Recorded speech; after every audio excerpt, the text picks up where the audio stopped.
صلى عليك الله يا خير الورى تعدد حبات الرمال وأكثرا صلى عليك الله ما غيث هما.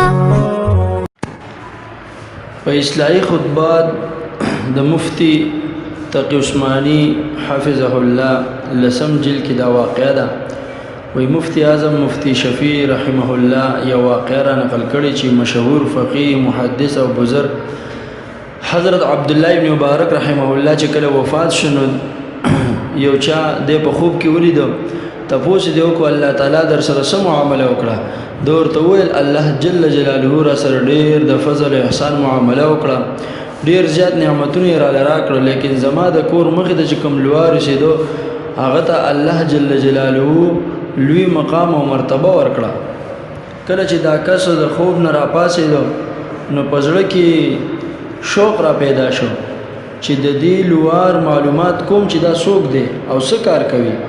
چې عبدالله ابن مبارک رحمه الله نه هم اوچت مقام الله جل جلاله ورکړو. حالانکه عبدالله ابن مبارک رحمه الله به د احادیثو او فقه درسونه کول تهجد او عبادت به کول او ډېر لوی متقی او بزرگ شخصیت و.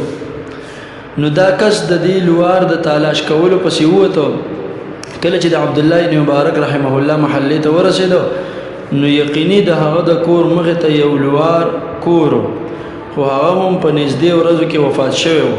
دې کس د لوار د بیبي نه تپوس وکړو چې ستا خاوند به څه کار کولو. هغې ورته وویل هغه به ټوله ورځ د لوارۍ کار کولو اوسپنه به یې کټ کولې یعنې پلک به یې وهلو تبرګي او نور شیزونه به یې جوړول.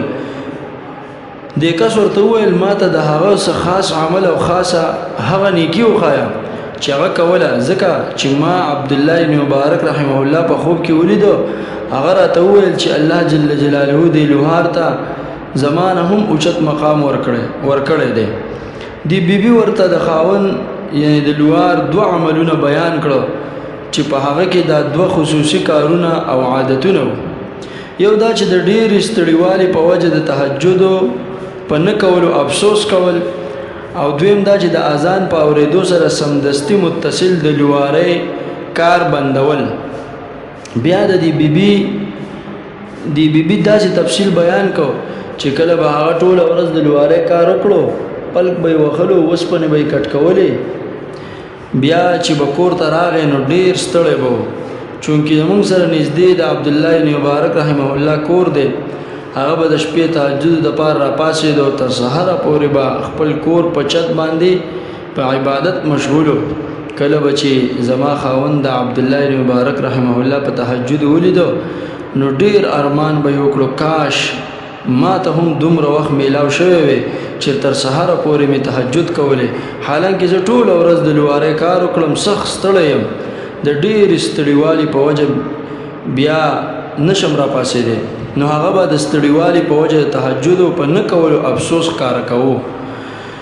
دویم عادت په هغه کې دا و چې کله به هغه د لوارۍ په کار کې مصروف و په پلک باندې به یې اوسپنه وهله او پلک به یې سر طرف ته اوچت کړو. په دې وخت کې به یې اذان واورېده نو بیا به یې دا مناسبه نه ګڼله چې په دې پلک باندې اوسپنې له ګزار ورکړي بلکې پلک به یې د سر نه شاته وغورځوو او ویل به یې د اذان اورېدو نه پس اوس ماله مناسب نه دي چې زه د اوسپنې له ګزار ورکړم.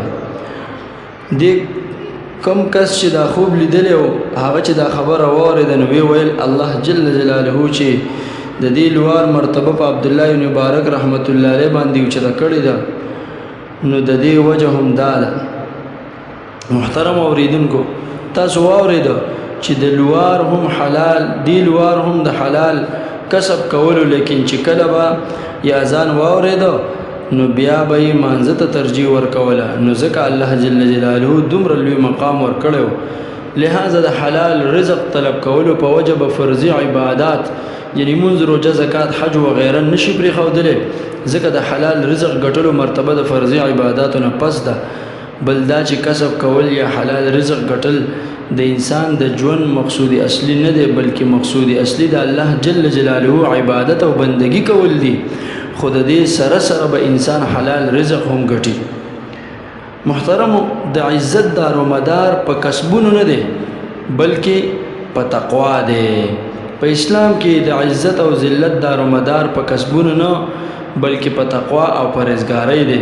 لہذا که یو کس هر قسمه جایز کسب او مزدوری کوي، که هغه موچیتوب، چمیارتوب یا بیت الخلا صفا کول وي، خو چې د ده نیت صحیح وي او په ده کې تقوا او پرهیزګاري وي، نو دا کس د الله جل جلاله په نزد باندې معزز دی او ده ته په دې باندې اجر او ثواب ملاویږي. بعضې کسبونو ته سپک کتل دا د هندوانو رسم دی او یو متکبرانه تصور دی.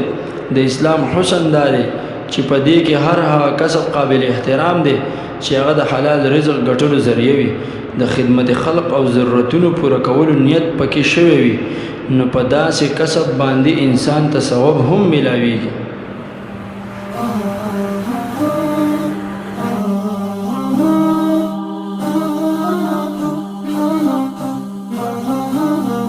يا نور حياة جملها أطفيت الحسن تجسده، فأهيم بفكر محتشد يجتاح القلب ويجهده. يا نور حياة جملها أطفيت الحسن تجسده، فأهيم بفكر محتشد يجتاح القلب ويجهده. ويضج الدمع وبي شغف أن ألثم وجها